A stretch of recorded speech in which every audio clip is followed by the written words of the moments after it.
can begin to relax, Jason. It's him, all right. Well, he must be all right, or they'd have put back sooner.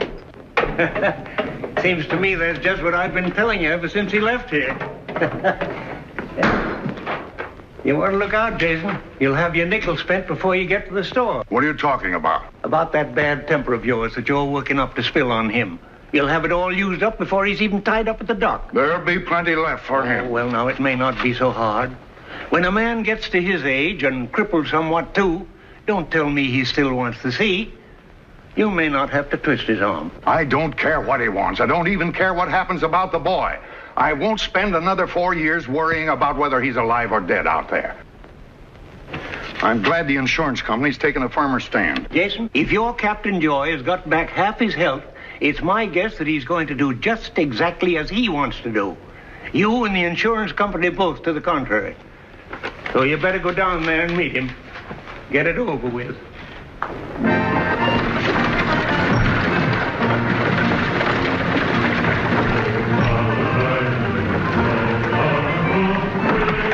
Captain Briggs. Well, it's good to see you back, Mr. Sewell.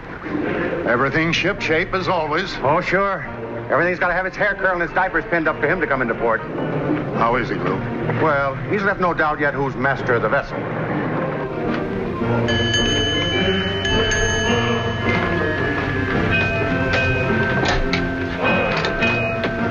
What are you doing with them things? Well, Gramps, I was just gonna... What's that?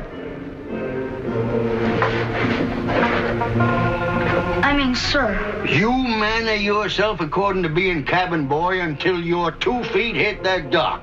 Remember that. Aye, sir. Them the shore clothes I brought aboard for you? Yes, sir. You look like a frog. Well, sir, what I wanted to ask was... I wanted to request permission to take these things ashore and leave them there. See, they're kind of young things. That is, I was kind of young when I brought them aboard. And being crew next voyage, I'll be keeping my things in the forecastle. I wouldn't want anybody to... I see. You got the books in there? Books? What books? That's just what I figured. Now, I want you to listen to me, boy. I want you to get back to them study books and stay there.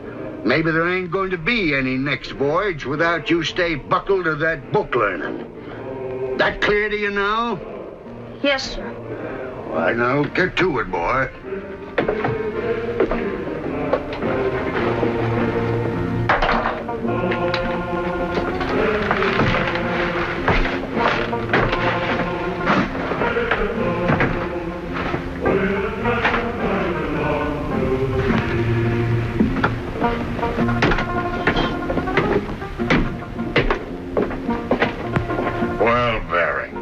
Hello, Jason. Welcome home. You're very welcome. How do you feel? Oh, fine, thanks. I'm still gimped up a little, but I'm healing it. Friend of yours, eh? No, don't tell me that's Jed. Can't you say hello to your Uncle Jason, boy? Yes, sir. How are you, sir? Fine, Jed. Grown a few fathoms, haven't you? What are you trying to do, Bering? Skin him out? Well, there was plenty of slack there when we sailed. Get back to them books, boy. No time for gabbing. Go on now. Aye, sir. You're really feeling all right, Bering? Say, it strikes me you're mighty fidgety about the state of my health. Well, why shouldn't I be? The last word we had was from Eli Bacon after he hailed you off New Zealand a year ago. The vessel hove to. You down here in your cabin, sick. Nobody knew how bad. I thought maybe I'd kill you, letting you go to sea, hurt like you were. I see. Eli Bacon tosses his long nose aboard this vessel one day, then you and him start sewing me up in canvas. How much oil did Mr. Long-Nosed Bacon bring back? Well, he had bad luck. Well, then maybe you better start worrying about the state of his health. When a whaling master can't bring back the oil, that's the time to start worrying about him, I'd say. I take it, Bering, you want me to ask, how much did you take? Oh, it's in the log there in the drawer. How many barrels, Bering? What's the record in this port, you recall? You know mighty well it's 2,217 barrels. The Morning Star, July 10, 1872. Seth Carter commanding. Well, it ain't no more. It's 2,246 barrels. Pride of Bedford, May 17th, 1887. Bering Joy commanding. Is that the truth, Bering? A record? Isn't that Or are wonderful, you... Uncle Jason? Mr. Sewell said maybe it's a world's record. Back to them books. Last time now. Aye, sir.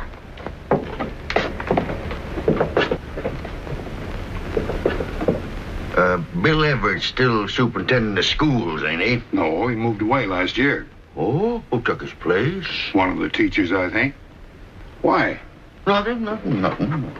I can't tell you how proud I am for you, Bering, and how glad for you, too. It don't happen that way very often for a man to have a record to retire on. Why, I couldn't wish... What's that about retiring? Well, I didn't mean to bring it up right now, but maybe it's just as well. Why not, Bering? I don't remember telling nobody I was quitting. Well, why don't you? Now, look, we don't have to talk about it. You bet we'll talk about it, and right now. All right, Bering, all right. You have made your last voyage, and it's high time, too. The board of directors have voted you $3,000 a year for the rest of your days, and you're going to spend them ashore. Well, ain't that nice? They figure they ain't got another voyage in me, huh? Well, somebody better make up your mind for you if you're going... Oh, look, Bering, let's make sense. Time's up. And that isn't just me talking. The insurance company says that, too. You're not going to sit there and tell me you want to go to sea again. Well, I don't remember saying that neither. Maybe so, maybe not. I ain't decided yet. What is it, Bering? Jed? You wanting to leave another Joy on the quarterdeck because of that's it? That's nothing but pride? What, can't you let a man draw a deep breath before you start in throwing questions at him? You're getting nosy as an old woman. Now, look, No, Bering. I ain't looking, but I'm telling you something. There ain't any director fellas and no insurance companies doing my deciding for me. Nor you neither, Jason. All right, Bering, all right. Maybe I'll find out someday. Let's go ashore. That's the first good thing you've said today. Can I help you with anything? No, thank you. No. Goodbye. Goodbye, Bering.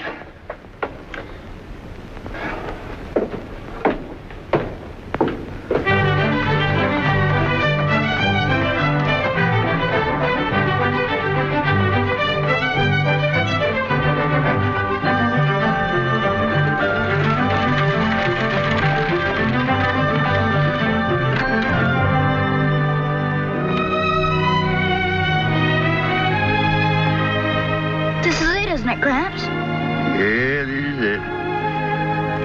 Overside, boy.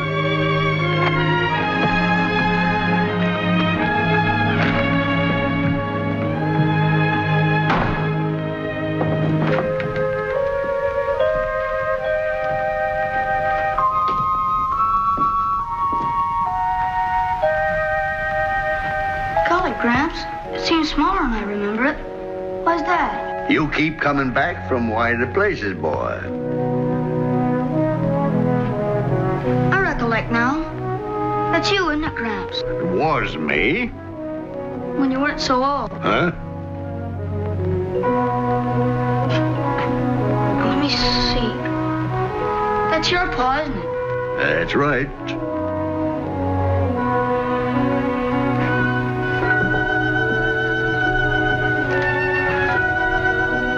That's my paw. Yep. Your paw. He's the one that got drowned trying to save his boat steerer, wasn't he? That's right. No, that's funny. They all look alike. Golly, Gramps, I ain't gonna look like that when I grow up, am I? You could do a whole sight worse.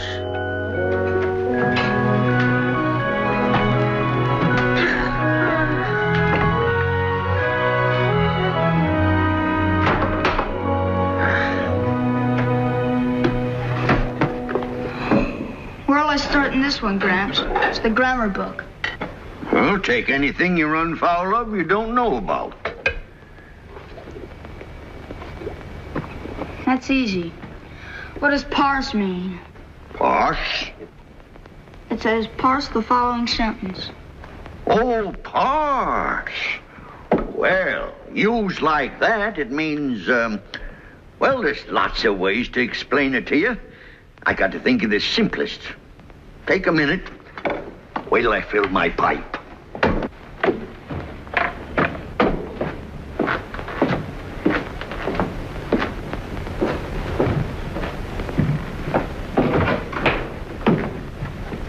PPA. Gramps. Pars.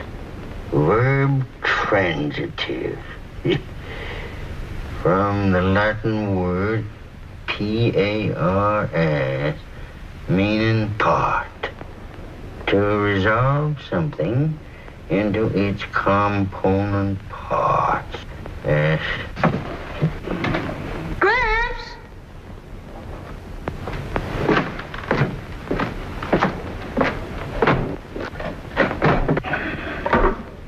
Pars, verb transitive from the Latin P-A-R-S, meaning part of something.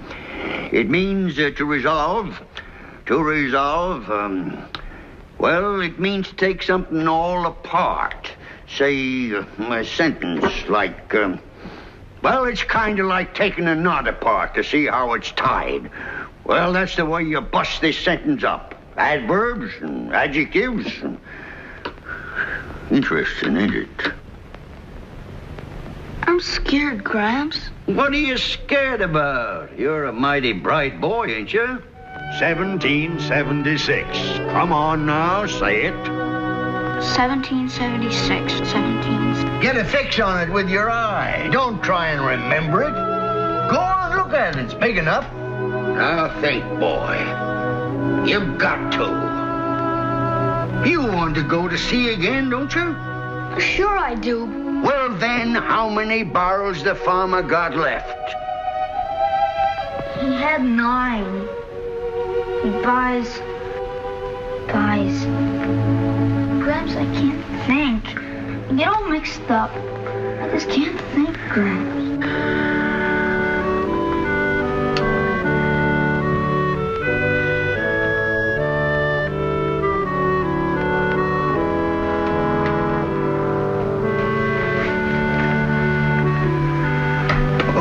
Son. All right. We better go to our beds. Go on. And so we say, Lord, whatever is thy will shall be our way. If tomorrow you got some disappointment for us to face, give us the sense, the grace, to know that thy will is still our way. Amen.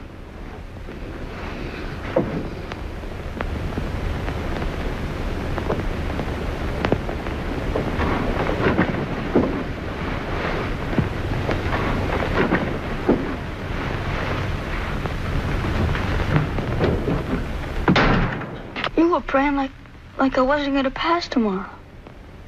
Weren't you, Gramps? Didn't mean to, boy. I remember some of it. 1776. I'll try hard tomorrow. Honest, I will.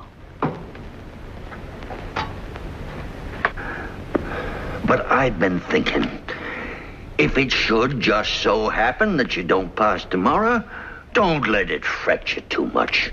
Man gets so pig-headed sometimes he clean forgets that maybe the Almighty got something in mind. Could be he'd see to it we failed. For our own good, he'd see to it. But what do you want to do that for, Gramps? So's you could get raised ashore. Like maybe I ain't got the sense to see is best for you. I want to go to sea, Gramps. Get raised up right, like we said. Yeah, but what I'm saying is, maybe he don't want me to raise you into no place like that. Swallowing salt and wind all your life. Blood and stink pouring over your boot tops. A strip of coral or an acre of ice, the nearest thing to home you ever see. No, boy. He could be dead set on our starting a new life. And ashore. Now, you can see that, can't you?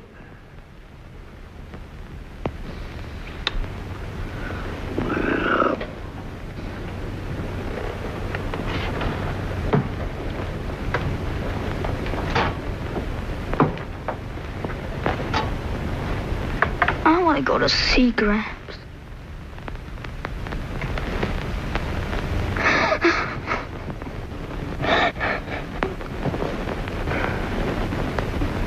Man ought to be alone when he cries. It's just that you gotta stop saying things you don't mean. Jed? What, Gramps? I was wondering, being here again, the house and all, you wouldn't remember it much, would you? I don't know. I was pretty young then, I guess. Mighty interesting subject, remembering. Mighty scientific subject. Is it, Gramps? Oh, sure it is. Now, just being scientific, I reckon you wouldn't remember the night you was brought in here in my room to sleep, would you? Night your ma died. I don't think so, Gramps. No, well, as long as you don't remember, you wouldn't go to sleep until I brought you over here with me. Just lonesome you was. I think I remember, Gramps. Kind of. But the funniest part of it all was holding you wasn't enough. I had to kiss you goodnight, just like I was your ma. Seemed to make you forget about being lonesome. Funny, ain't it? I guess so, Gramps. I don't suppose, What, Gramps? Oh, nothing, boy. Nothing. Just scientific, that's all. You was mighty young, like you say. Now, good night, boy. Night, Gramps.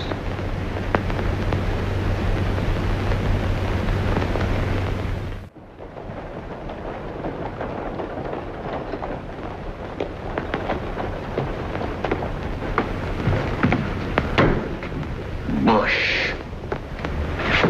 Remember that, boy. Like a tree. A man takes it kindly if you call him by name. I will, Gramps. Bush.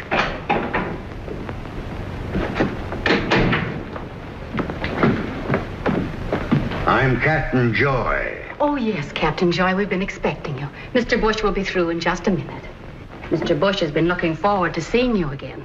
Do you remember that he made a voyage with you once? He did. Only one voyage. I didn't have no trouble with him, did I?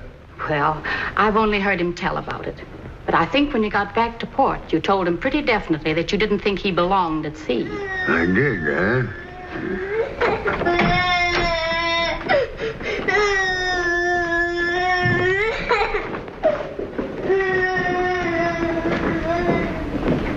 You can come in now, Captain. Go on, boy.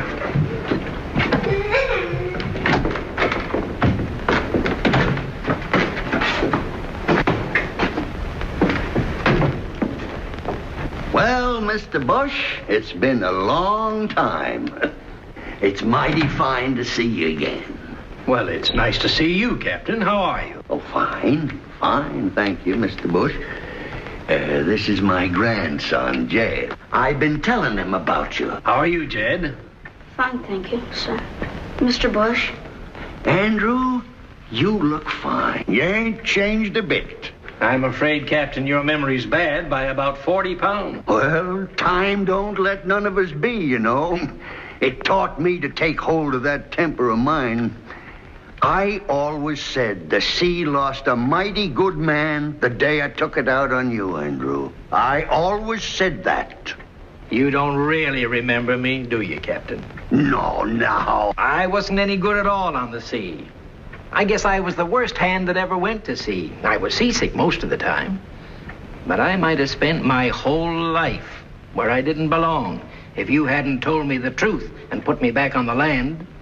I finally managed to figure out that I owed you a good deal for that, Captain. It's mighty nice of you to take it that kindly, Mr. Bush. Nonsense. Well, I expect we better get at that examination. Miss Hopkins, are you all primed for it, Jed? I think so, sir. Mr. Bush. Good. You have the questions? Yes, Mr. Bush. All ready? They ain't, there ain't no questions there except for just the 4th grade. That's right. Now, you have a whole hour, Jed. Good luck.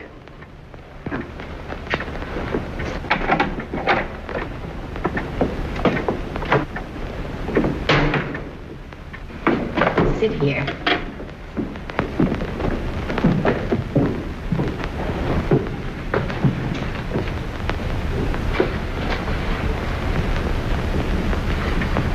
An hour, you say?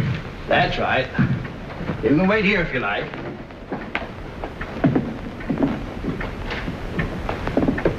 It's kind of a long time, ain't it? What time is it? It's just after 10. Won't really be so hard, of course. It ain't nothing but the 4th grade. That's right. And he's bright. Oh, he seems very bright. I ain't bothering you, am I? Not at all.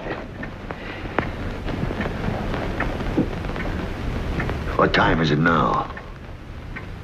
It's still just after 10.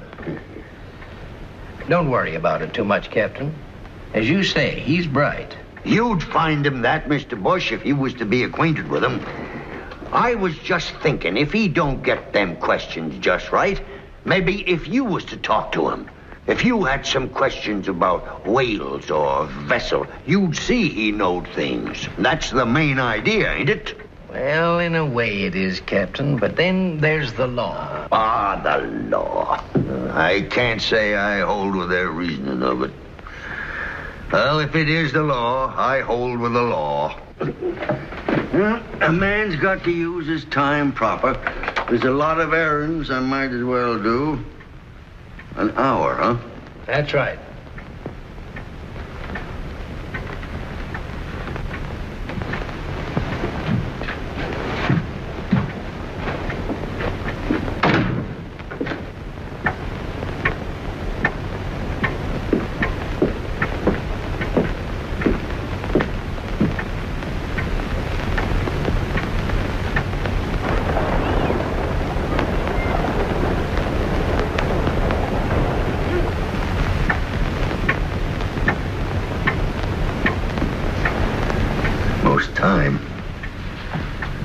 Not much longer. You married man, Bush? 12 years. Fathered any children? No, we never were blessed that way. Well, you know about them, though, I expect, being mixed up with them and their schooling and all. What I mean is, it's near to being a parent, ain't it? Yes, I suppose it is. Funny, I don't remember grown folks ashore much. I guess it ain't so hard, is it? Being a parent ashore, you mean? Well, I guess some pretty fair people have managed to get raised ashore, Captain. That's right. Abe Lincoln now, he made it handsome. Most handsome. Yeah, but you got to figure this. His folks were shore folks, and that makes a difference. Well, Captain, I know what you mean. But parenthood's hard, the best of it, any place you put it. And if it comes to that, and you have to take that job ashore, I think you'll make it. You've given him something to live up to. That's the hardest part. You brought home a record, didn't you? A record that will stand. A record? I tell you the kind of a record I brought home. I had it right in my hands to keep him out there one more voyage. That's all I needed, just one more voyage. Only it ain't going to come about. And why? Because of me. That's the kind of a record I brought home. Well, Captain, I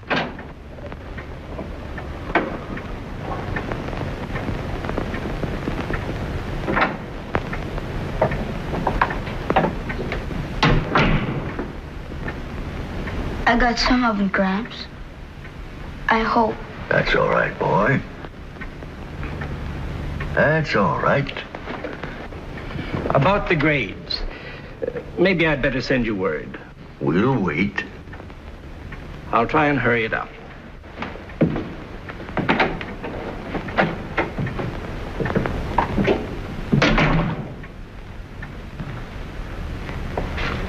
Oh, dear.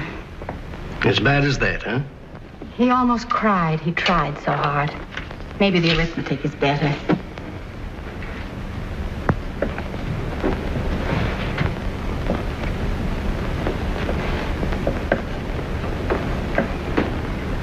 No. Oh, dear. His average is 32. Well, you might as well get it over with.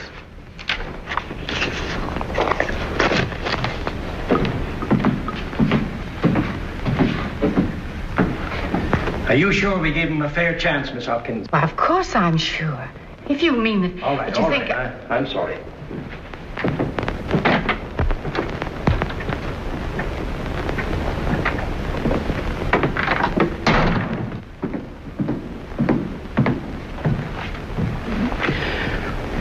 Make it 70, Miss Hopkins. What, Mr. Bush? I said mark the paper 70. Oh, Mr. Bush, I can't believe you're trying to suggest... Well, I am. That's exactly what I'm suggesting. I'm not going out there and tell that old man his boy failed. But he did fail. I know he failed. Just don't sit there and tell me he failed. The point is I won't go out there and tell him. If you really mean that you want us to falsify an examination just because you'd rather not disappoint a nice old man... All right, then. You go out there and tell him. You walk right out there and break his heart. Go on, go out there and tell him that he has to raise that boy on shore. That he can't take the last of the joys to sea again to make a whaling master out of him. You go ahead. I'm not man enough. Look, Mr. Bush, I like Captain Joy, too. But it seems to me there's something more than disappointment involved. That child is deficient. And I think his education is more important than anybody's feelings. But we have no right to leave him, where the only things he'll have a chance to learn about are the sea and the rough life there. Well, by heaven, I wish I'd made it. Listen, Miss Hopkins, I think there's a little more to education than knowing how to spell. There's a little matter called character, and character is education, the best of it. And that old man has a textbook that builds character. We can't even see the words, Miss Hopkins. But if I could learn to read that book of his, I'd give up knowing how to spell. I'd give up a good deal more if I had that boy's chance to learn how to be a man. We'll mark the paper 70, Miss Hopkins.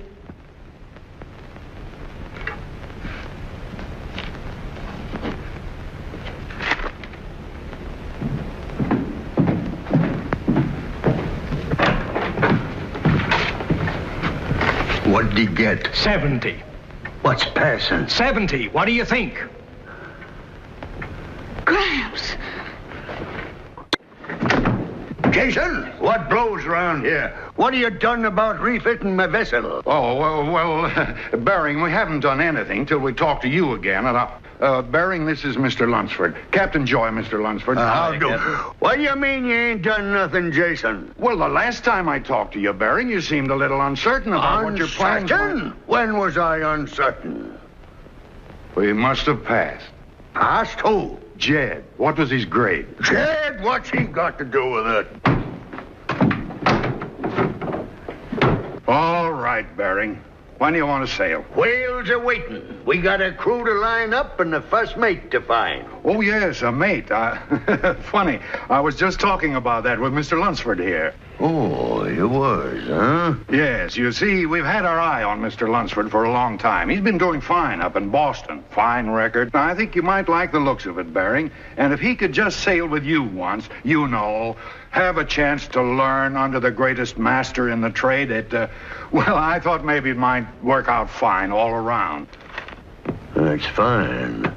Young fella, ain't he? Yes, he... Young and healthy. Yes, I suppose so. Jason, a body with half an eye can see the wheels running round in your head same as your forehead was made of glass. And he comes from Boston, where them insurance companies birth. Now, it wouldn't be possible he'd have a master's papers on him already, would it? Well, yes, it would. He has. But we still feel that he needs a little more experience. Look, suppose we let Captain Joy look the record over if he wants to. Then if there are any questions he'd like to ask, That's a mighty good idea, young fella. Let's see what the paper says. Yes, sir. Mm-hmm. Yeah, it's a good firm. Mm-hmm. Albatross. Second mate. Mm-hmm.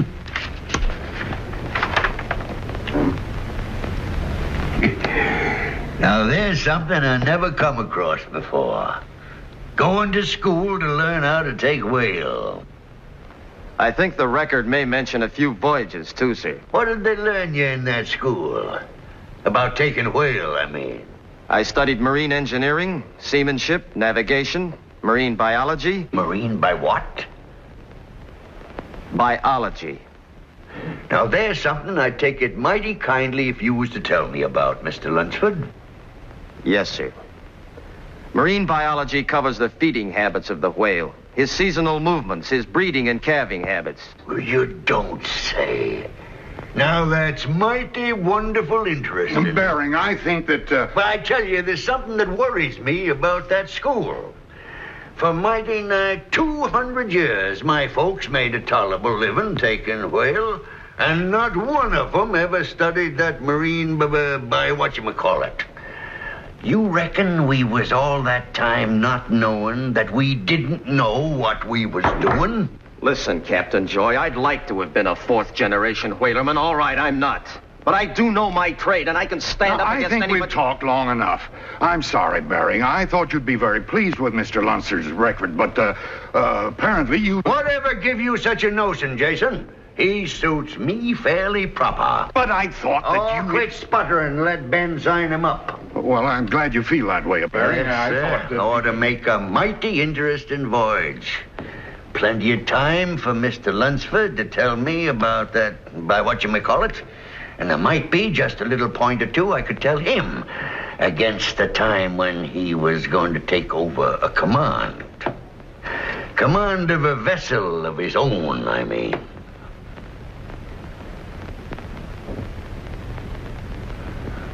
If I'm going to make this voyage, Captain Briggs, I think it's going to be worth... We'd better talk that at some time. Mr. Lunceford, if you'll come with me to a nice, quiet place, I'll sign the agreement just as you outlined it. And I might even give you my share in the pride, if it would help to get her out to sea peaceably again. Come on. I'll see you at the vessel, sir. You bet you will.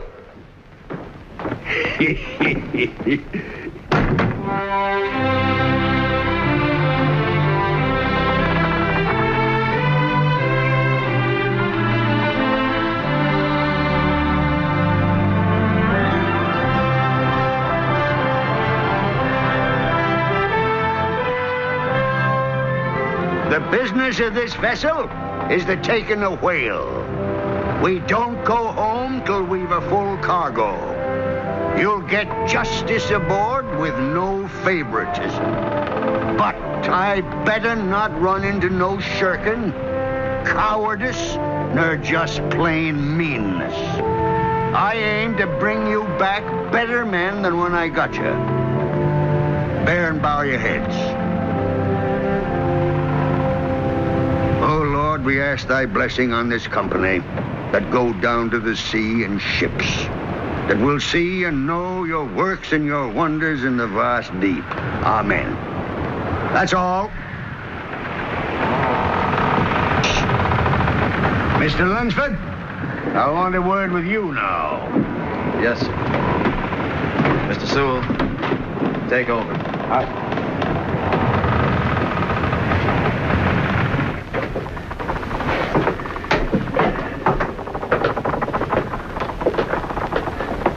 Mr. Lunceford, come in. Sit down, Mr. Lunceford. Thank you, sir.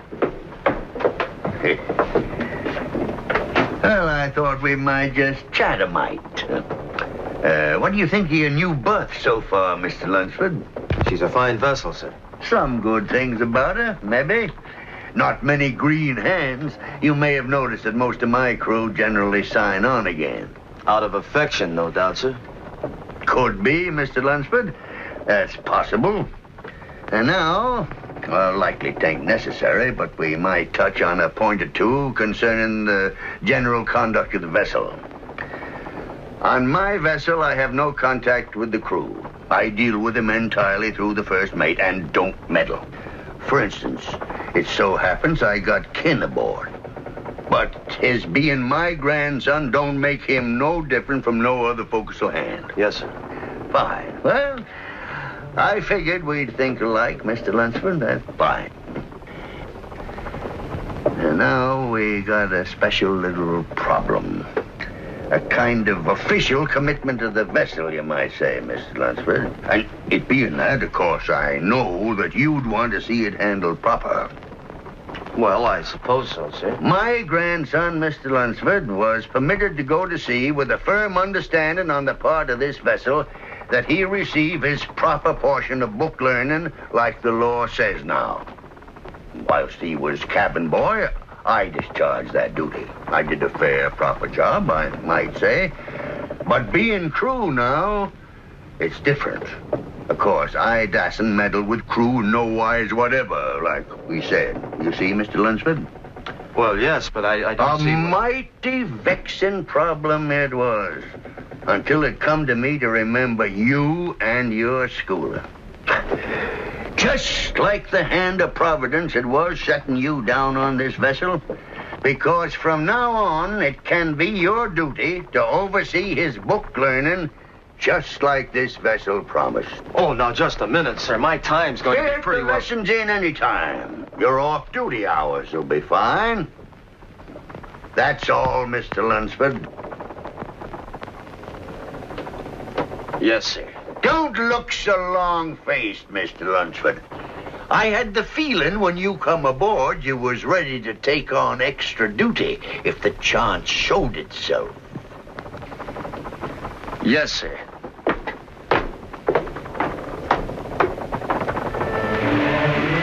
Let's see. You passed the 4th grade examination? Yes, sir. I got 70. It was easy. Sure. I bet it was. Look at the teacher you had. We're talking, mister. All right, let's review a little. Farmer Brown has a box of 32 apples. He gives 8 away, 6 more rot before he can get them to market. How many apples does he have to sell? I don't know, sir. Well, suppose you try thinking about it. Well, golly, sir, he must have been awful dumb to let so many rot. Besides, I don't see why I have to learn about farmers like that. Look, suppose we sighted 14 whales and took 3 of them. How many got away? 11. Golly, that's a big pot of whales. All right, now why can't you do it with apples? Well, it's different when it's with whales, The book says Farmer Brown and apples. So how many apples did he have left? He had 32. He gives 8 away, 6 more... 7? Take another guess. I don't know, sir. I wonder if we try real hard, we could find something that you do know. What's the longest river in the world? The Narragansett? What was the first battle of the Revolution? Well, I don't see how there have to be so many questions. You ask questions, Gramps asks questions, the school asks questions. And they're all about apples or something. Why can't people just ask the same ones? You sure that was the 4th grade examination you passed? Well, gee, you can't remember things that don't make sense. Gramps is the best whaleman in the world. And he didn't have to learn about Farmer Brown and apples. And look at Abe Lincoln. He didn't have to have no schooling to be president. And Andy Jackson... Yeah, it wouldn't take long to figure out where you heard that. All right, mister, I guess we can't get pearls out of a pelican. Better put those under your bunk and sleep on them. Maybe you can soak up some of it through your mattress.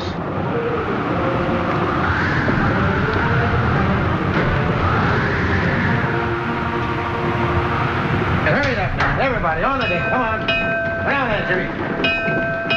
Hurry up.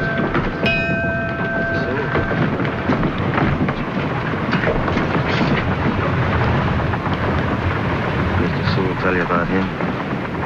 Yes, sir. All right, we'll pick up boat crews. Go ahead, Mr. Sewell. Aye, sir. Harpooners first. Like to anyhow get a man that's seen an iron before. Lem, over here. Back. All right.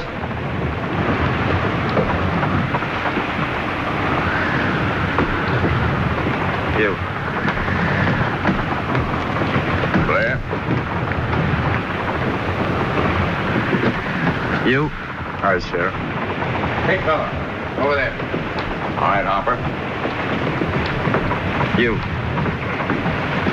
Have to take too much off before that belly can pull an oar. You'll do. I'll take Manchester. That's all, gentlemen.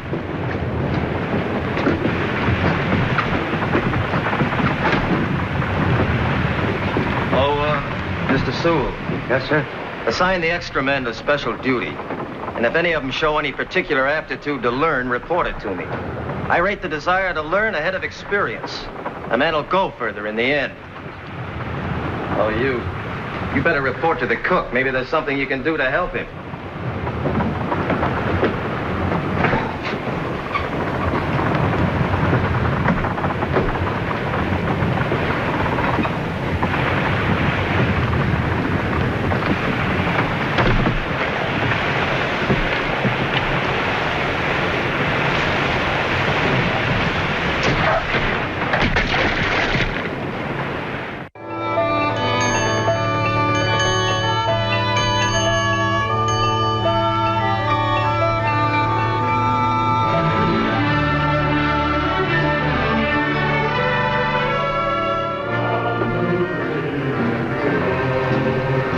Coffee, Mr. Tubbs?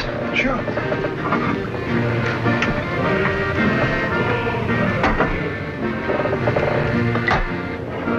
Don't you feel like victuals, lad? I'm all right. Try him with an apple, Mr. Tubbs. No, come to think of it, some people don't like apples. They fight shy of apples. They don't even like the people who grow them. Do you mean me, Mr. Lunceford? Do you? I don't know. Do I? Because if you do, I can tell you something about your Farmer Brown and his apples. He had 32, and he gave away 8 and 6 more rotted on him. If you want to know how many he had left, he had 18. 18, sir. And the Mississippi is the longest river in the world, and the first battle was Concord. And it was in 1775, too. Is there anything else you want to know, sir?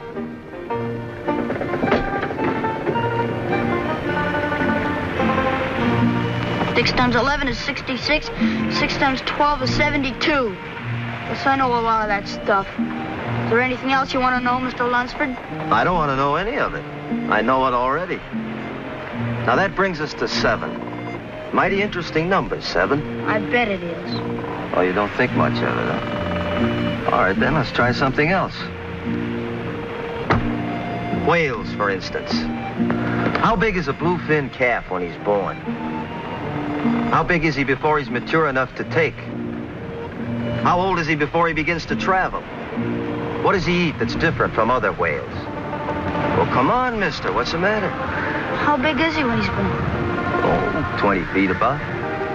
Did you ever see one? Uh-uh. How do you know then? I studied about it. What whales eat, how they behave, the sum of what a lot of men have found out about them. I could learn that. Sure, maybe you could.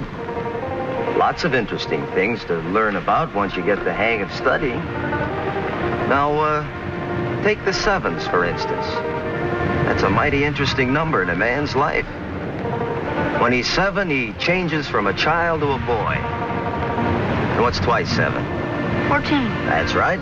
When he's about 14, he stops being a boy and he starts growing into a man. 3 times 7? Sure, 21. That's when he's all the way grown up. Well, he thinks so anyway. What happens next when he's 28? Well, about then, if he's any good, he begins to find out that there's still some things he doesn't know. Let's jump ahead a little. What's 10 times 7? 70. What happens then? Well, 70. That's the best age of all. If a man has sense enough to meet it the way he ought to. He's retired by then. He can sit on his front porch in the sun and think about how good he used to be and leave the work of the world to younger and better men.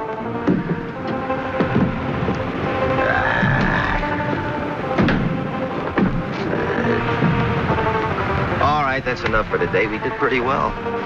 We'll take the 8s tomorrow. All right, stand by to lower. What's that line?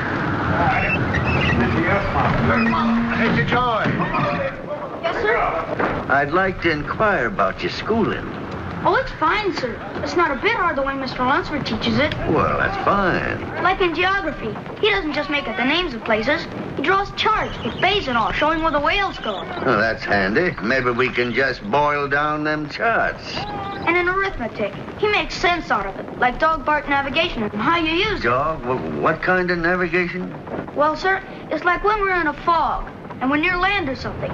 We always carry that barrel of rocks under the jib boom. so we can throw a rock overside, and if there isn't any echo of the splash, we know we're in clear water. What does Mr. Lunceford throw overside? One of the crew? Oh, no, sir. He says it's silly to carry all those rocks. All you have to do is shout. Then you count slow. And if an echo comes back and say 5 seconds, you multiply 5 times 1,000, because that's the speed of sound. Then you divide by 2, because the sound has to go out and back. That gives you 2,500 feet, and that's the distance you are from land or an iceberg. And that's dog bark. That's hogwash. Well, anyway, sir... All right, let go your afterline. Well, go on, say what you're going to say. Well, sir, Mr. Lunceford taking his crew out to practice on the dummy. He said I've been doing so well in my studying that Well, you better go on. You don't want to miss none of Mr. Lunceford's wisdom. Aye, sir. Thank you, sir.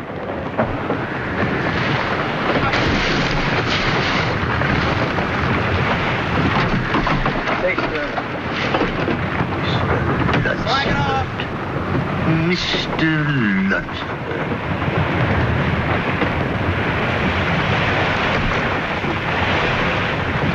Not bad. Mr. Lunceford's got that crew spouting pretty good steam. Get ready, Britain. We'll be in position in a minute.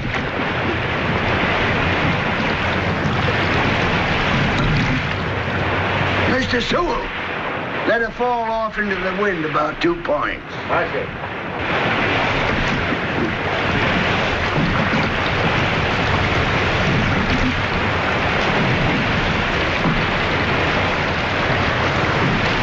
They're drawing away from us, sir. She's falling off into the wind. All right, men, get your backs into it. Here, Jed, take the tiller.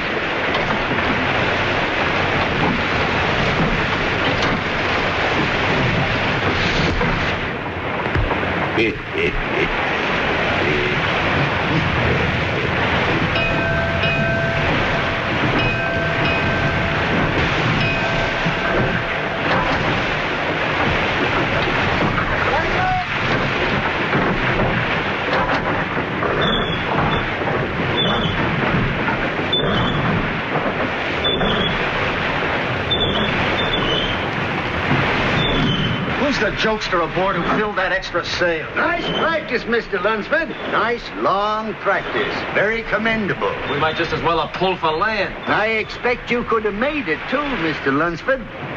You could have dog-barked it.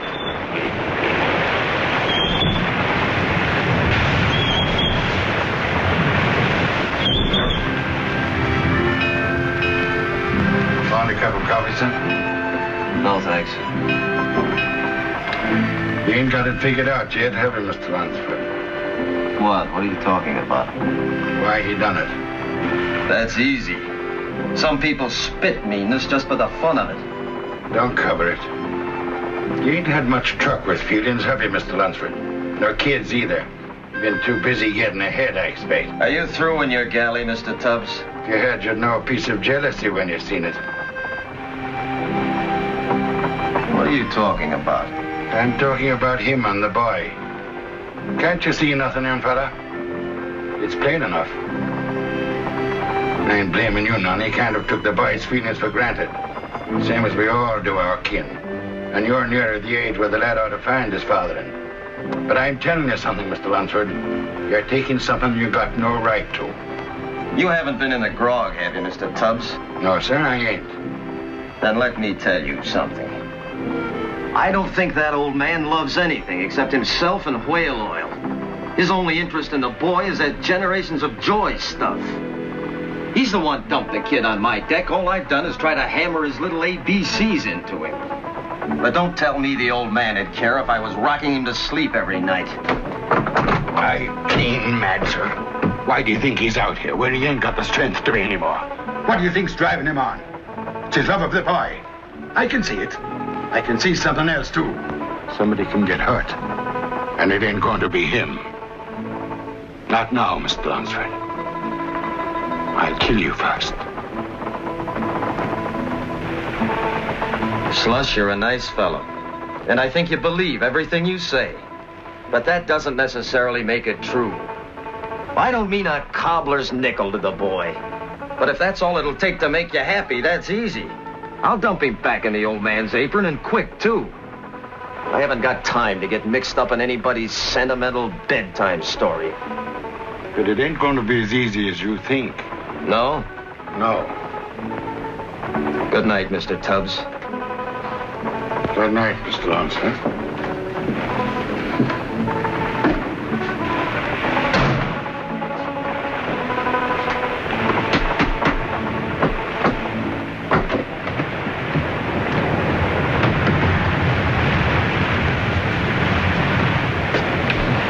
Trying to figure something to help that green crew keep up when we strike oil? We'll hold our own. We have a strike, Eddie. We better. All right, we'll try it in place.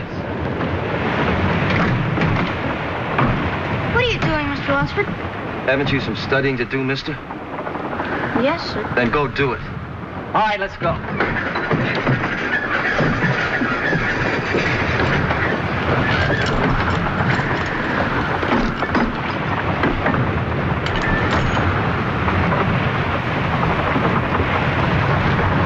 What are the changes for Mr. Lunceford?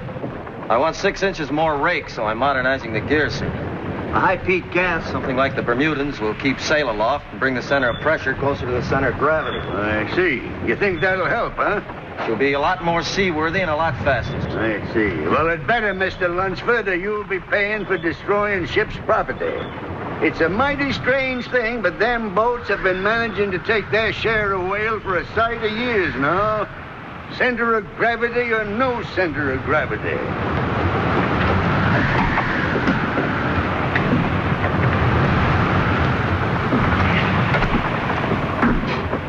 What does he mean by center of gravity, sir? Words, that's all. Oh, no, sir. He's awful smart. He... Center of gravity. Center of poppycock.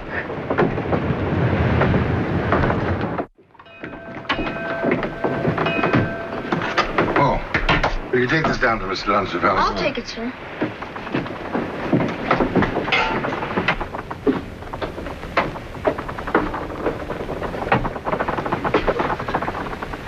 I brought you your supper, sir. Just put it down. I kept it nice Put and it hot, down. sir. I'll take care of it.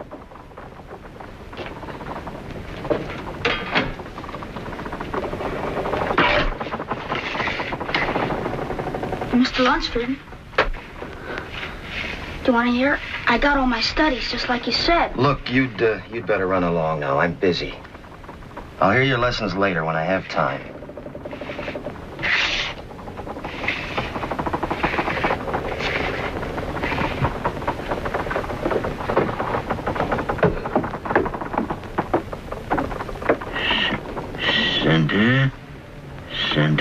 Center, buoyancy, center of effort, center of gravity.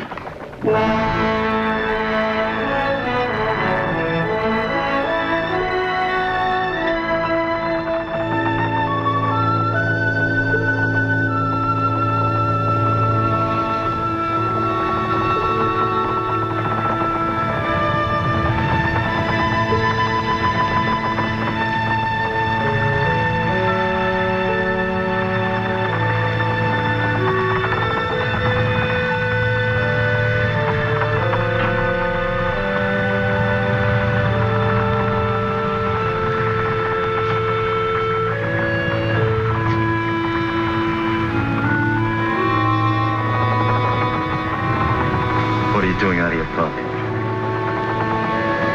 Mr. Lunceford, if I could speak with you a minute. I haven't done anything, have I? I mean, I wouldn't do anything to make you muckle at me. You haven't? Well, sir, there's something. I don't know, but I must have done something. I don't know what you're talking about. You gotta tell me what I've done. You're awful muckled with me about something. And gosh, I wouldn't do anything to make you muckled at me. Not for anything in the world. Say you had a friend, and all of a sudden, he didn't act friendly anymore. I don't know what you mean, all that friend talk. I've just got a duty towards you, that's all.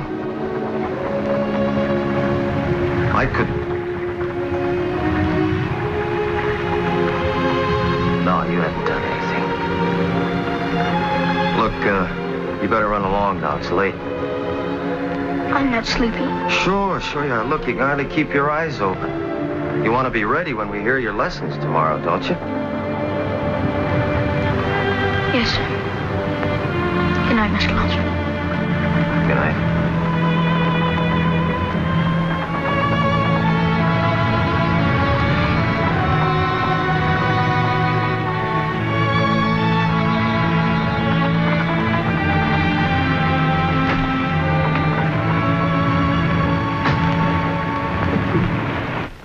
If G is the center of gravity, and B is the center of buoyancy, normal, and B1 is the center of buoyancy, healed, then a perpendicular from B1 that intersects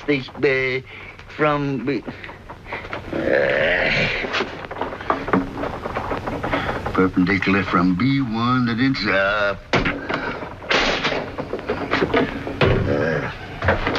G is the center of... who cares?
You're having trouble with your center of gravity?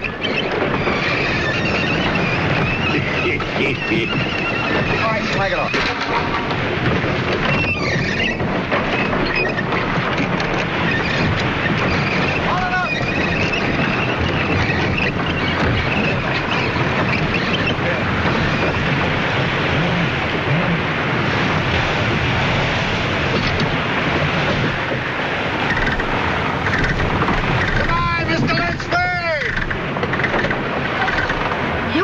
You'll make it. All right, put it up, boys.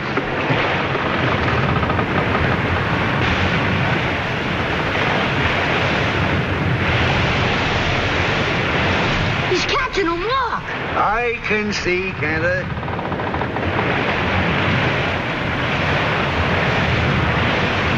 It works. Mr. Lunceford's boat doesn't roll near as much. Oh, you talk like you was seeing a miracle. Elementary marine hydrostatics, that's all that is. If G is the center of gravity and B is the center of buoyancy normal and B1 is the center of buoyancy healed, then if a perpendicular from B1 intersects the center line above the center of gravity, the boat's stable. First principle. Anybody knows that. I've been figuring on doing it myself a long time now. I just never got around to it, that's all. Look, he's catching Mr. Sewell.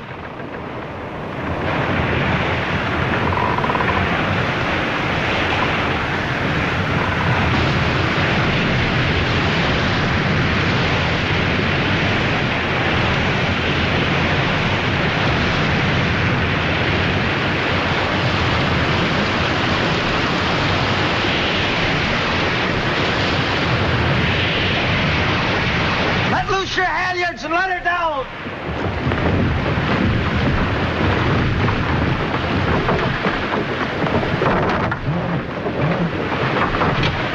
Lively, John. Watch it.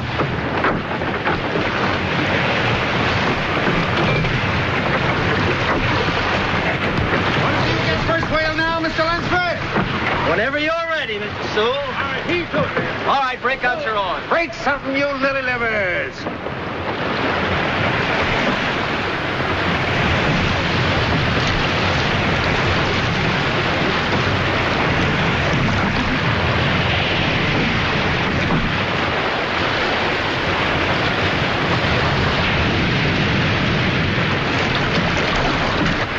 Peak oars.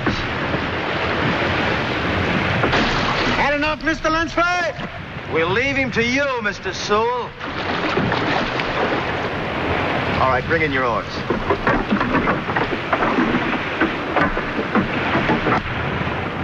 Man's no fool. He's seen a whale or two before. Liable to get him, too. Who, sir? Never mind.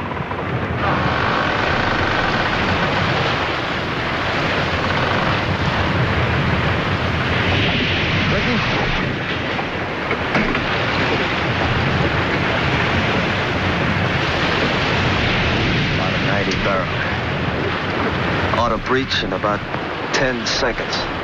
He'll make about 90 barrels. Ought to breach any second now. Easy. Ripple coming. Easy. Easy.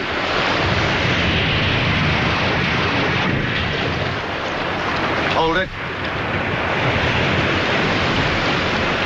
Get a little closer. Not too close. Strike him, Mr. Lunceford! Strike him! Strike!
Well, they're safe.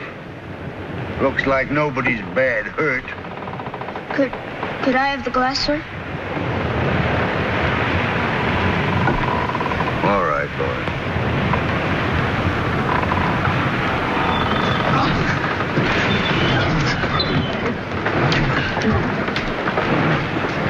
Take him down to my quarters.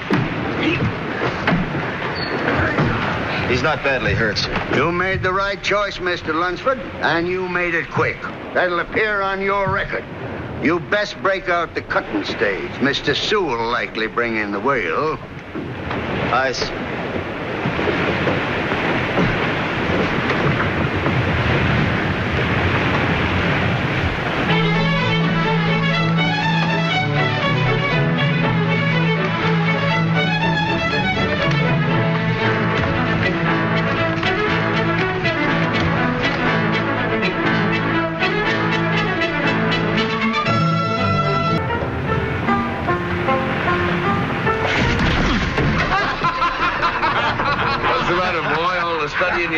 time did you learn how to keep your feet on the end? Is Mr. Lunceford going to teach you to dive over the side and catch him by the gills like Britain did? All right, you wait. Mr. Lunceford will take more whale than all of you.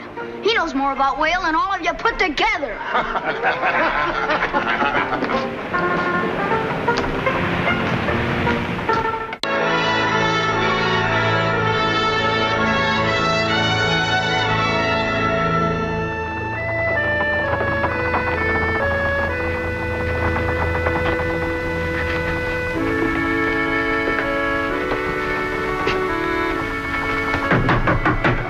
Come in. Got a moment, sir? Usually have. I'd like to talk to you for a minute, sir. What about, Mr. Lunceford? Your grandson, sir. What about him? Well, he's coming along pretty well. Studies included. I thought maybe it was about time he went out on a whale. Good, Mr. Lunceford. If he's ready, send him out. If we strike a pod, there won't be much chase, so, I thought he could handle a bow oar. Good, Mr. Lunceford. Let him handle a bow oar. Anything else? Well, I just wanted to say my crew's whipped into fine shape. I think they give you their best, sir. Well, what does that mean? Well, naturally, sir, I thought you ought to... Well, I mean with the tradition and all, and your liking for him. Well, I thought you'd want to take him in my boat and blood him yourself. I see. Mr. Lunceford, if any member of this crew is ready for blooding, blood him. If you want to put him in your boat, put him there. That's your business. But don't make such a pother about it. And don't come down here telling me when to lower a boat. That clear, Mr. Lunceford? Yes, sir. Good. Anything else? No, sir. She blows! Captain Joy, she blows! She blows! She blows! She blows! All hands on deck! She blows! You, report to Mr. Thatch. Tell him I said you were to take bow oar. You mean I'm going, sir? Don't stop to talk about it. Just get rid of that stuff.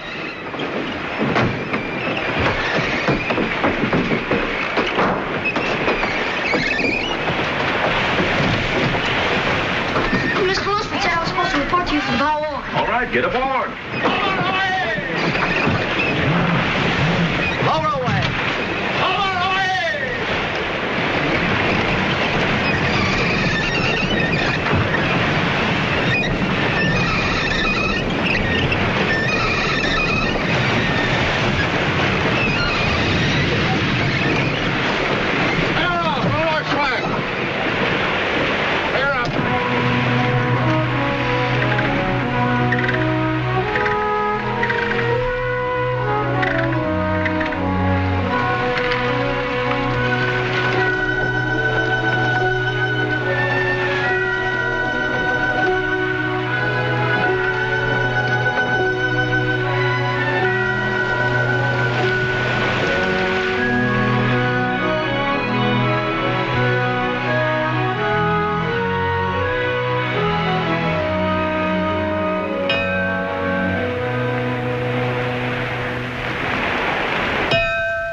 Nice, healthy cow. Or to better 100 barrels. We fastened onto her not too far from the vessel, sir. Chances are the others had a longer chase. Well, no point in breaking out the cutting stage now, Mr. Lunceford. We're likely to have a little weather. We'll snug down the vessel as soon as you've made your spar secure. Yes, sir. Captain Joy, there's a boat off the port beam, sir. Aye!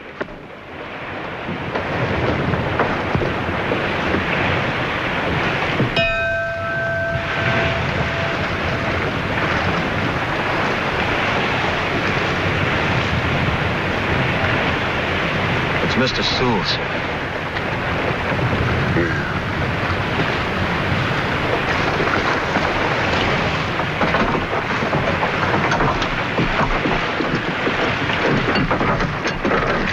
Mr. Sewell. Seen anything of Mr. Thatch? Yes, sir. On his way back? He ain't back then, huh? When did you last sight him? Just before the weather closed. He hooked onto a real lively one. You didn't catch sight of him on the way back? No, sir. I had my own troubles. Light some cressets. Put extra men in the lookout rings, Mr. Lunceford. Many as you can spare. Yes, sir.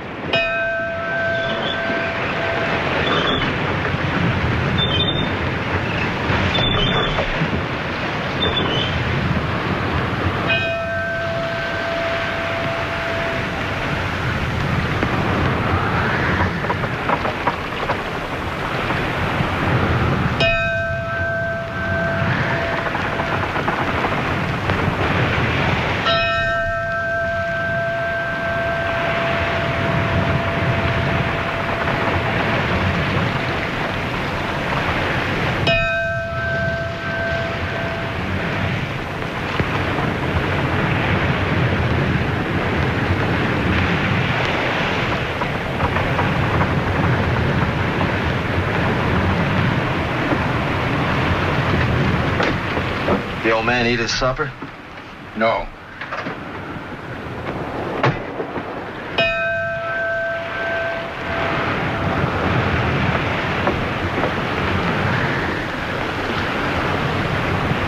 Still hear Sykes' boat? No, sir. Not for quite a while. The old man told him not to carry out the search beyond the sound of the vessel, not more than 10 minutes. I don't know if he really expected him to hold to that. You wouldn't if you were out there looking for him. You've been out there a long time. Yeah.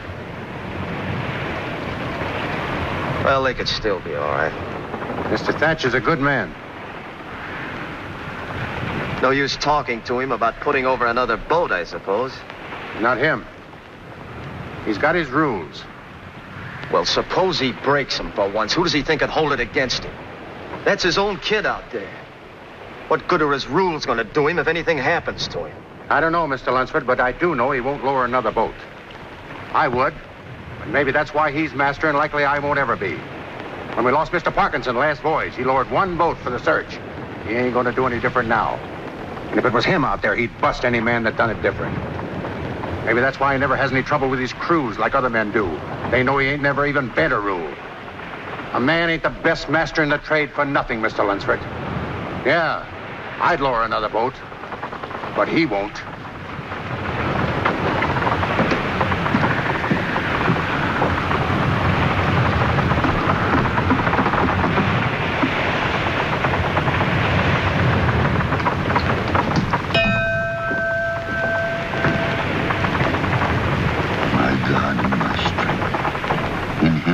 Trust. All the paths of the Lord are mercy and truth unto all who keep his covenant. Unto thee, O Lord, I lift mine eyes and my soul.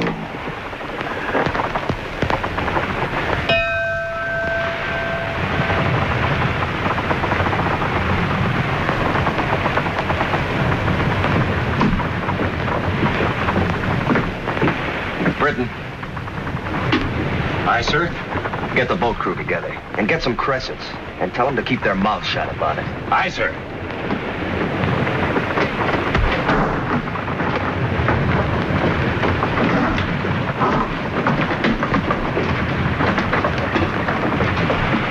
What are you doing, Mr. Lunceford? You mean to tell me he told you to lower? If I were you, Mr. Sewell, I'd go just as far forward on this vessel as I could get and stay there. Oh, love of Christmas, Mr. Lunceford, you ain't going to do that. Quitting ship without How orders? soon can you be ready to take the boat out? Me? Right now, sir. Then what are you talking about? No, we'll leave one mate on board, Mr. Sewell. Maybe the best one, too.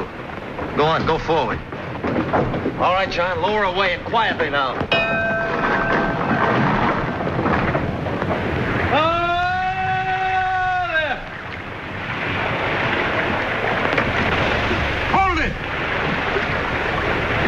Off to starboard, sir. Part of the bow section.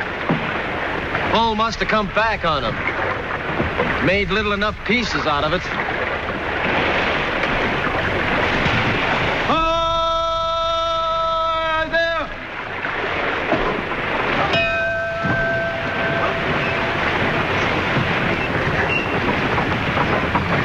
No sign at all, Mr. Sykes? No, sir. Did you see anything of Mr. Lunceford's boat? No, sir. Well, you and your men best get below and get some rest. And thank you, Mr. Sykes. Aye, sir.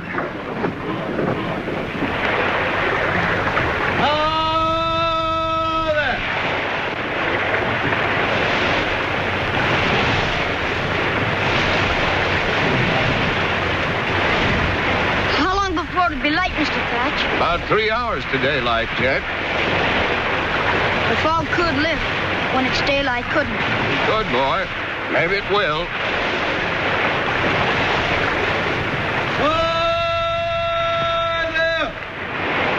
Quiet.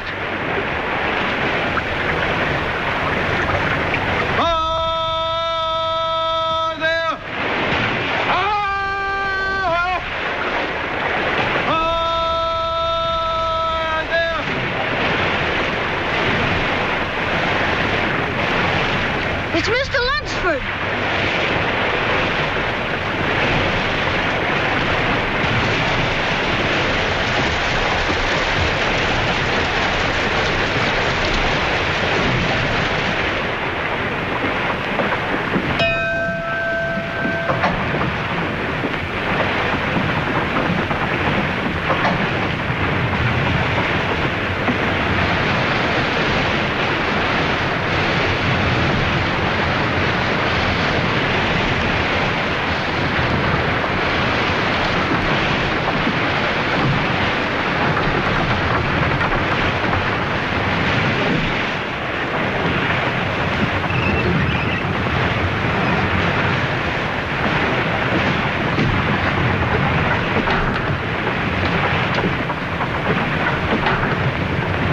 Mr. Thatch, it's a grateful thing to see you on board again. Break out some rum for the men and get them to their bunks.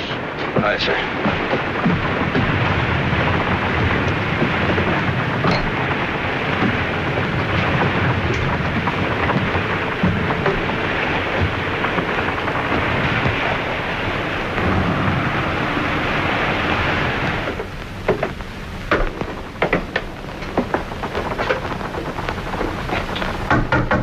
Come in.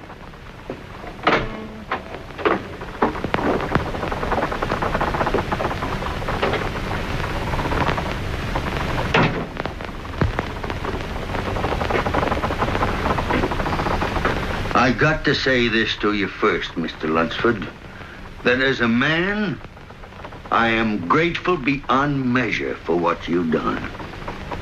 I'm glad it turned out, sir. There are not words to tell you how grateful.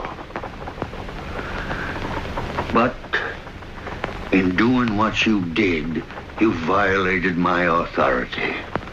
You jeopardized the safety of this vessel and her entire crew, for which I am fully responsible.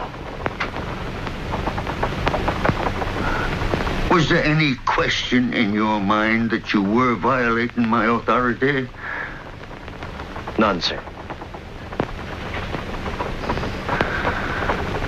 Mr. Lunceford, as of this day, you're relieved of duty.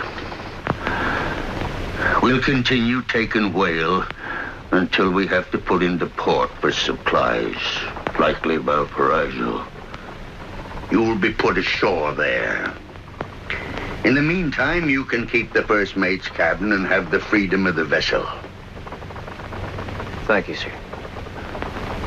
That's all, Mr. Lunceford.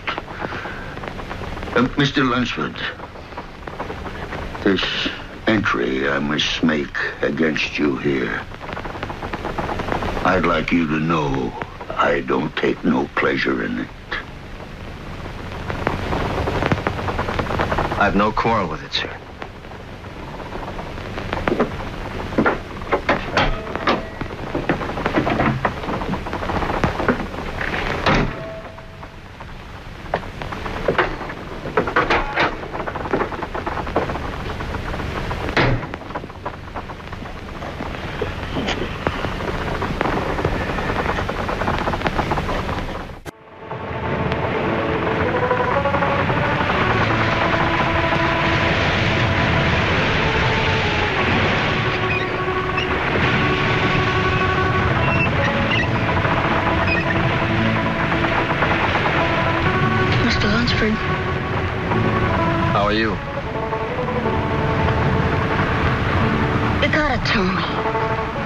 They've been talking a lot, everybody. You gotta tell me if it isn't true, Mr. Lunceford. Oh, you can hear lots of talk on a vessel, Jed. But you're not doing anything. Duty, I mean. You're just sitting here. What's the matter with that? You get a chance to see all the scenery for once. Look at that porpoise.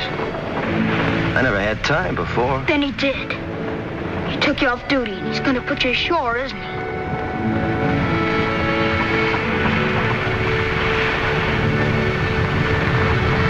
Do you want to hear what I've been studying? I've been studying pretty hard, just like you said. Seems to me that was duty, as I remember it.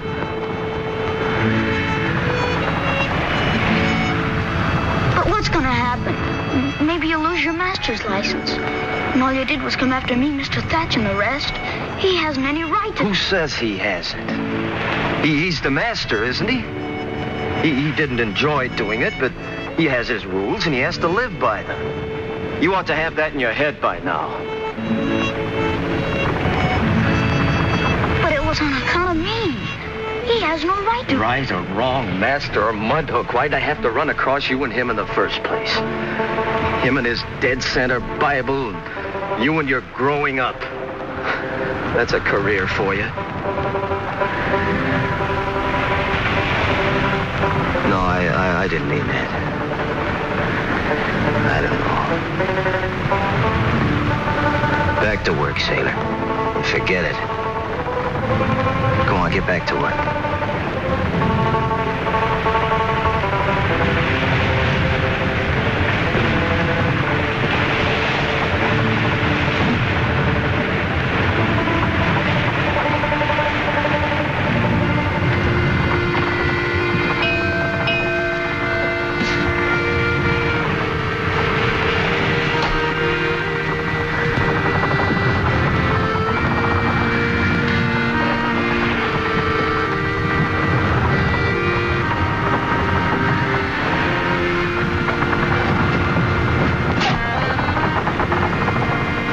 Permission to see the captain, sir.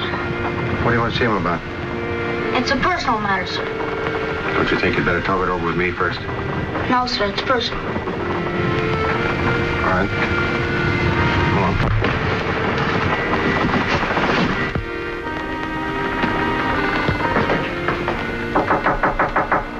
Come in. The man from the forecastle wishes to see you, sir. Send him in.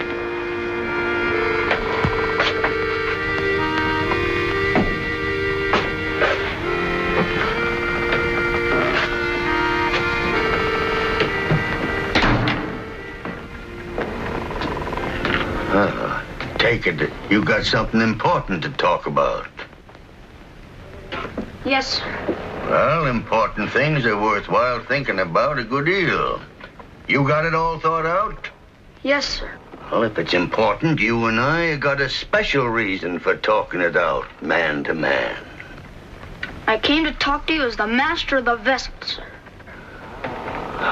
Speak up, Mr. Joy. Sir, I wish to be put ashore at the next port of call, which I understand is Valparaiso. I see. You're right sure that's what you want. Yes, sir. It is, of course, my duty to ask you what grievances you have against this vessel. I'd rather not say, sir. Well, then, supposing I tell you. You came down here with your mind full up about the disciplining of Mr. Lunceford, didn't you? Yes, sir. When you were a child, I spoke to you as a child. But now you've chosen to speak as a man. So I'll speak to you as one. What Mr. Lunceford did was wrong, no matter what his reasons were. Therefore, I relieved him and will put him ashore. It's no less than I'd expect of you when you take over command of this vessel. A master's log comes mighty close to being the measure of a master's life. And unless you're man enough to keep it the way it ought to be, fair and just, then you're not man enough to be master of this vessel. If you see it otherwise, then I've been raising the wrong boy. Fair and just. That's all you talk about. Well, if it's got to be that way, who wants to be a master? He came out to find me, didn't he? You didn't. You don't care about anything. Just this rotten old stinking tub, that's all. Well, I don't want to stay on it anymore. Not with you either. I'm going ashore.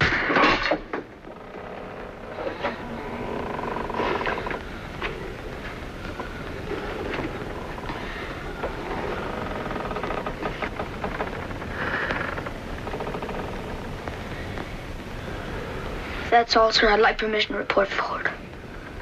Granted.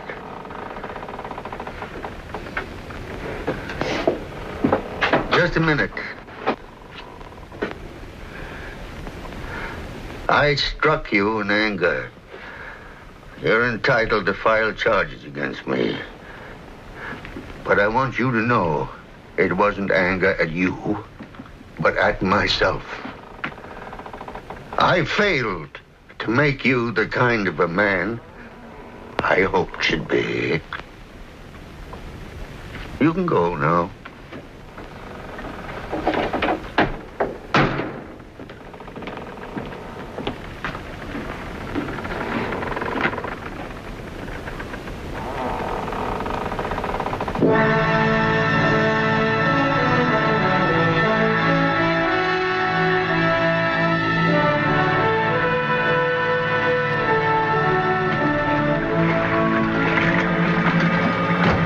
The old man on board as quick as you can. Let's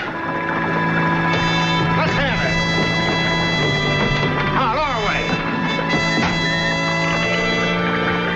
All away.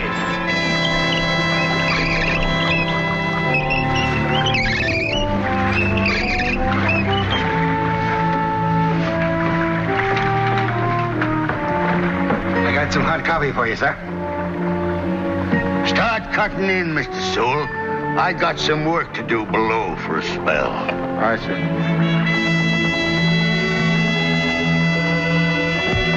Break out the cutting stage. All right, hoist away. he got himself another whaler, didn't he? Yeah, he got himself another whale.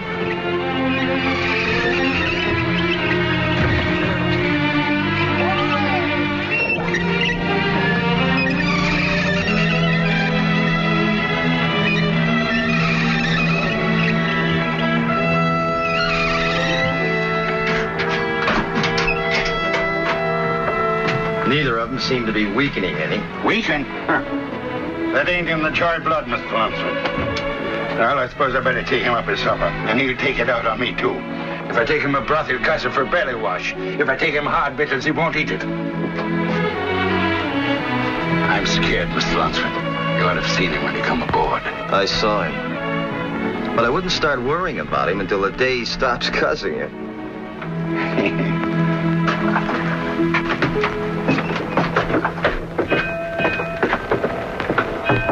Come in.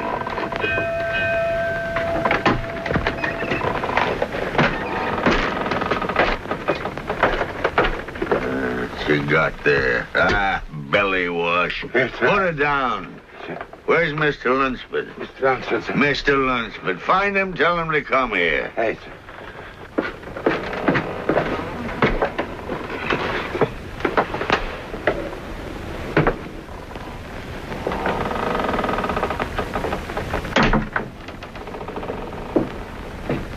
You wanted to see me, sir? That I did, Mr. Lunceford.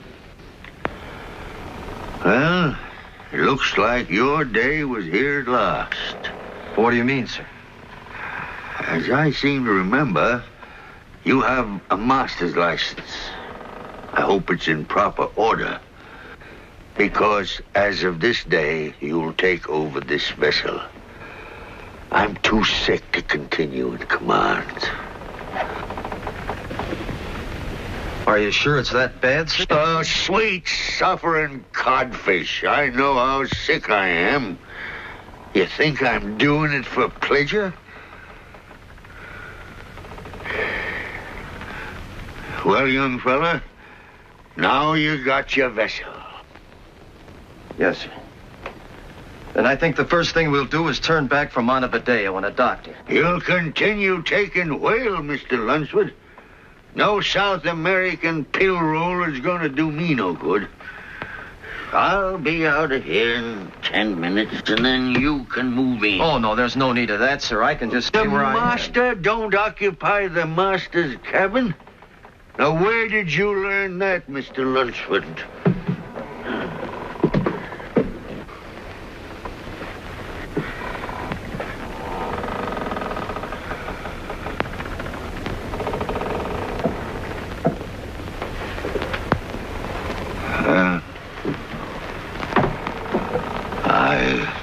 I'll rest here a while. I'll set out on that front porch somebody was talking about.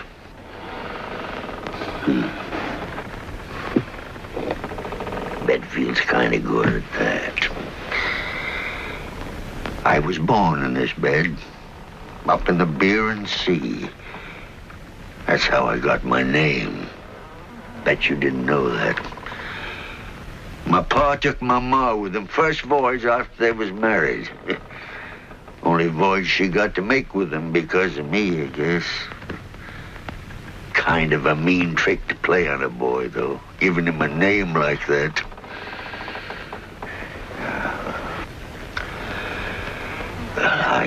I will rest here a while.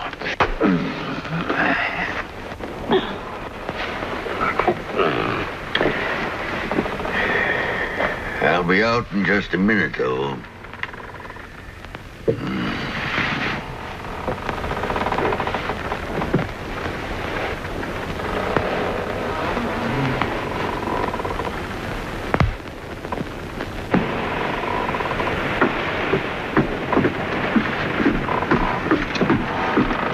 What do you think, sir? I don't know. Find Blair and have him report to me right away. Aye, sir.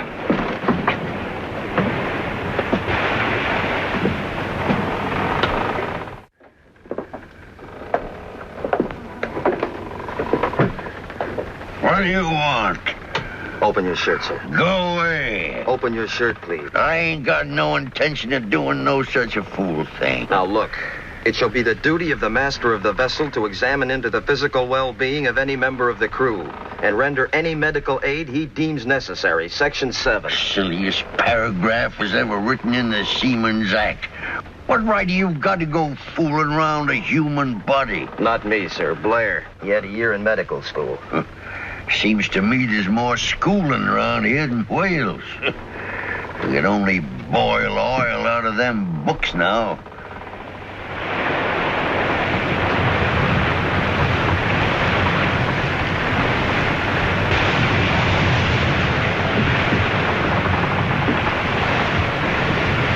These are around a point at a time. He can lie down there and smell it out if anybody so much as ties a knot he hasn't ordered. But you want to crowd her with the ice and all?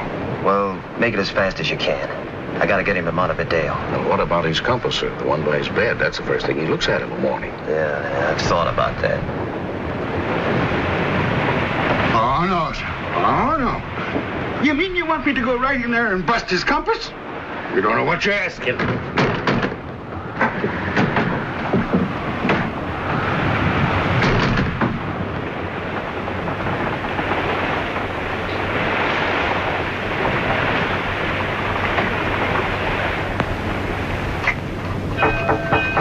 Yes?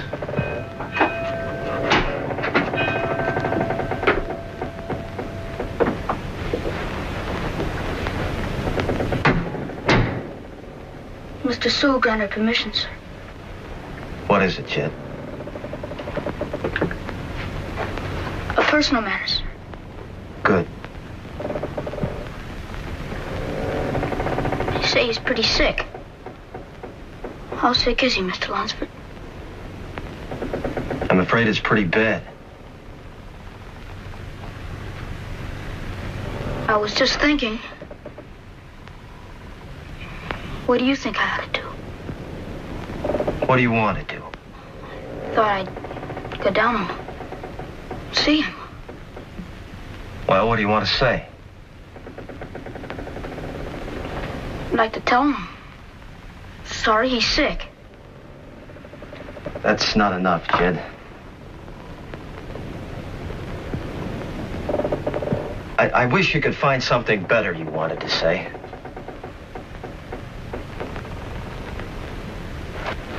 Look, Jed. You think he's been pretty tough with us. But his log here tells some things. Important things. It says in here that he took himself off duty just as quickly as he took me off. And it says that what's right for the vessel comes ahead of himself or you or me or anybody. It takes a tough man to live like that, Jed. To put what's right or wrong ahead of your own feelings. But that's what a master takes on. To live without reproach. And that isn't just toughness, Jed. That's size. I know he's a good waiterman, sir. No. He's more than that. He's more of a man than you and I could ever hope to be. And if you were my own son, I'd wish nothing better than that you go down there right now and tell him so. Before it's too late. But that'd be like saying he was right. Instead of you. After all you did. You're the one who's been my friend. Jen. You can't say something you don't mean. Not if you feel about somebody like...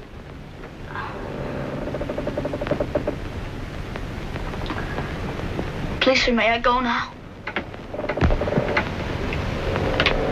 All right, go on.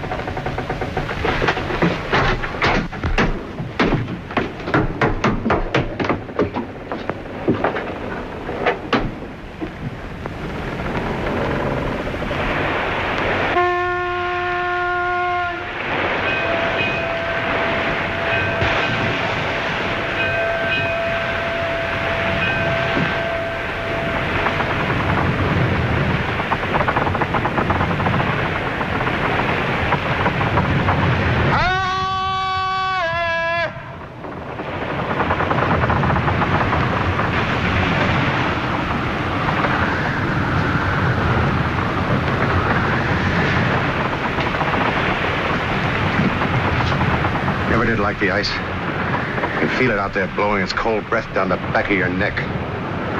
You better set your mainsail. They're moving pretty fast with the current. We may need the headway to maneuver. Aye, sir. Come alive, you! Take the reef out of your mainsail. Good morning, sir. Breakfast, Captain. Corn mush. Belly wash. Sleep good? Kind of gray out. Fixing to make weather? Yes, sir. Glass is dropping some. Better eat this now. You know something, Slush? The trouble with a man is he's a fool. Yes, sir. The thing is, he gets so busy he don't take time to think. No, sir. That young Mr. Lunceford, now, I didn't have no idea it was the hand of Providence put him aboard. Providence, sir? But what I mean is, he's a fitting age, Mr. Lunceford is, for a young boy to grow up alongside of. Nearer like his father. He has a feeling for the boy.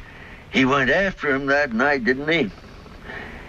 If you have a belief in anything at all, like Providence, I mean, you gotta figure it was meant that way. Don't you? Look, Captain, it ain't that way. He'll be in to see you. Give him a little time. It's just stubbornness and proud-making, that's all. Natural in his blood, you might say. He'll be in. Can't you eat anything, Captain? Ain't there something else I can fix for you? Oh, sure. I feel much better this morning. I can eat any manner of things you can fix.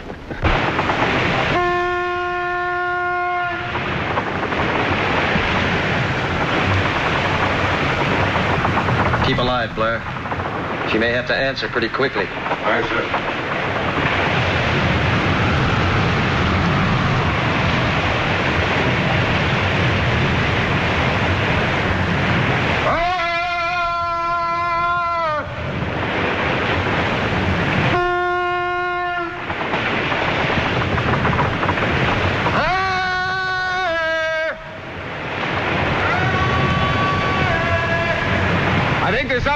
sir. Sounds a little to starboard. In the foremast. Can you see anything? Nothing but fog, sir. Try again, Mr. Thatch. Oh!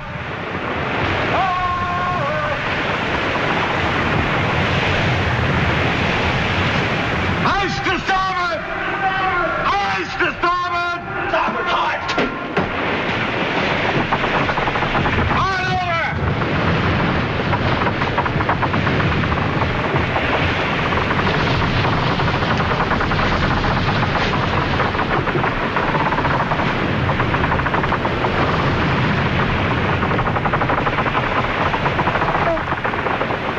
Let her go.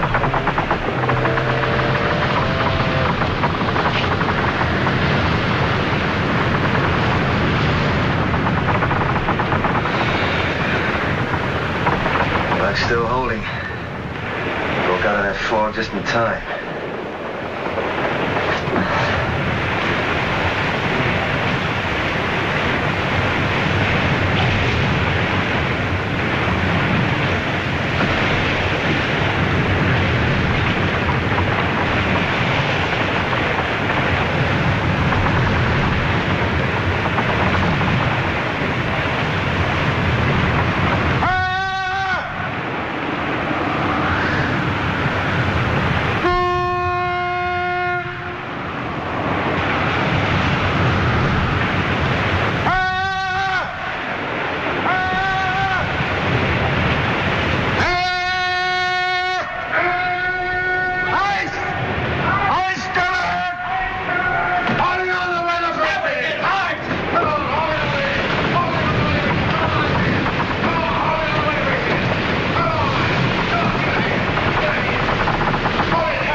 Sledge down there.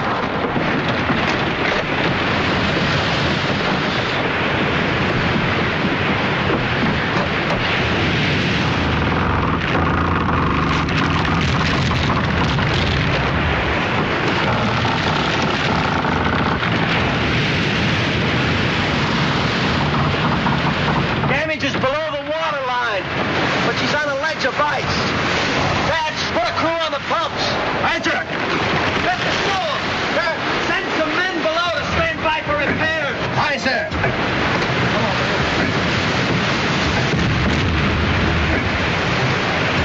Sliding off! Pound some sail on her to hold her against the ice. It'll pound no harder, sir. She'll take it. Aye, sir. Hold it on the lee braces! Hurry up with that canvas!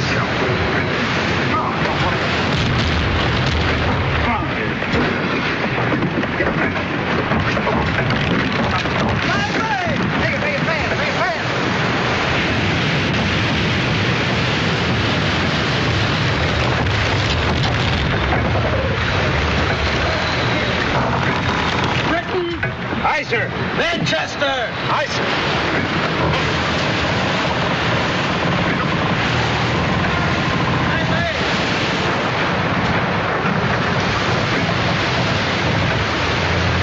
We'll make the patch as far down as we can get till she slides off.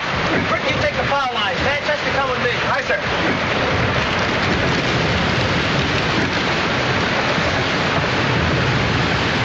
Tell me your line!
busted clean.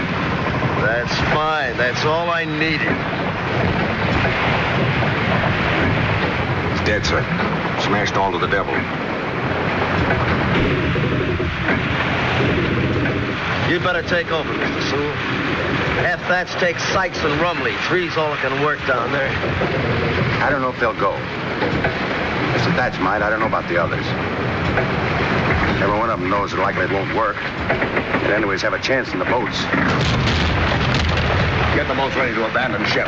Mac the starboard. Aye, sir. Sykes the port. As bad as that, huh? Well, it won't hurt to take a look, Mr. Thatch. Aye, sir.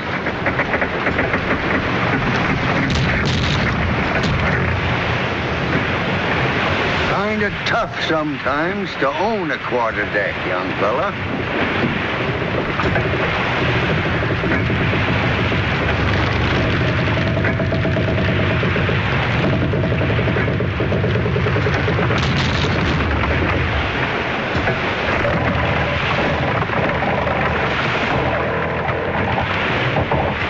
Take up on the lee braces a little. Keep her where she is. Take up on your lee braces. Round fore and aft to snug down the patch when she slips off. We ain't lost this vessel yet, Mr. Thatch. You'll lower with 2 men and complete repairs. Mr. Sewell! I say, rig me a sling.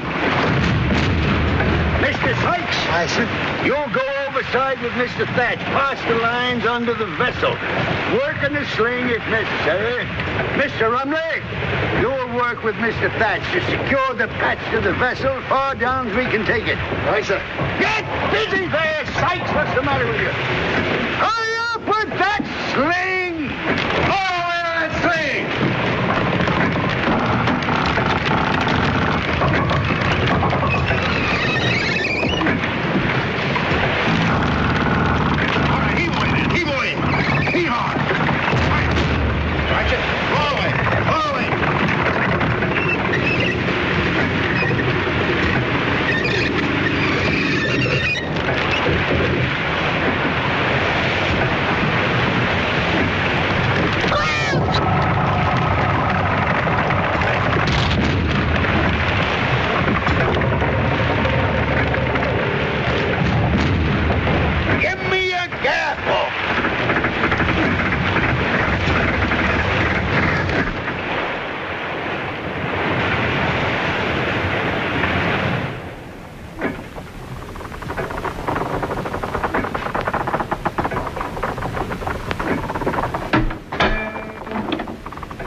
Wanted to see him? Yes, sir. If I could have permission, sir. I think so. Blair.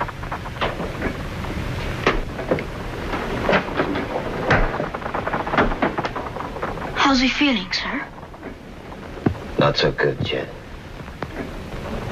But he'll feel better now.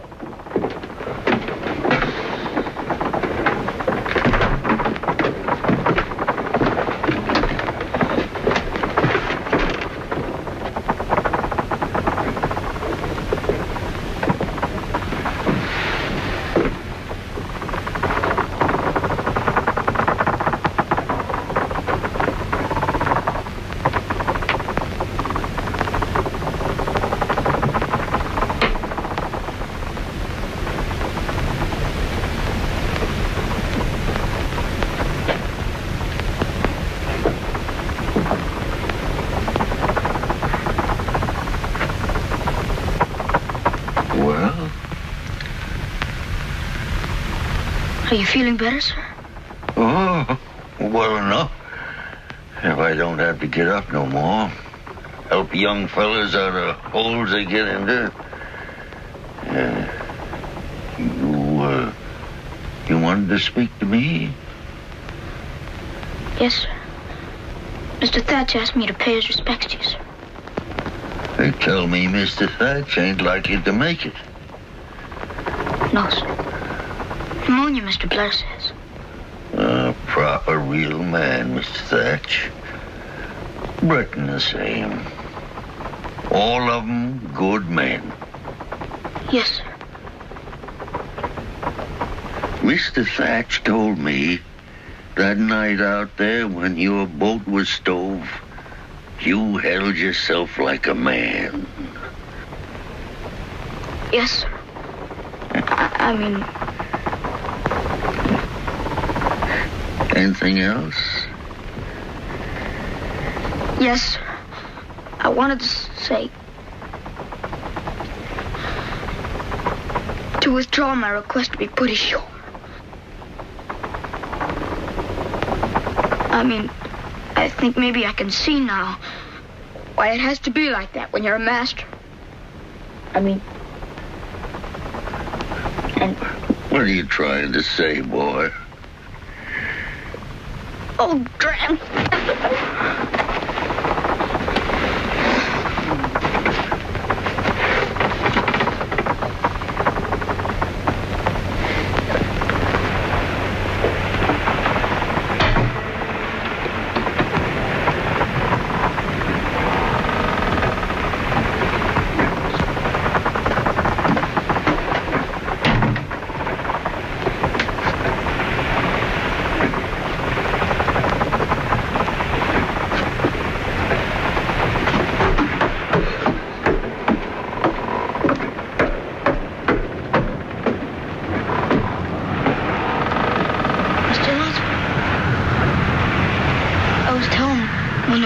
Stove in our boat.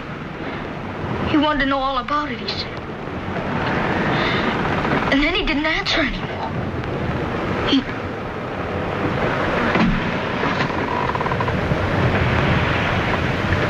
It's all right, kid. He heard you.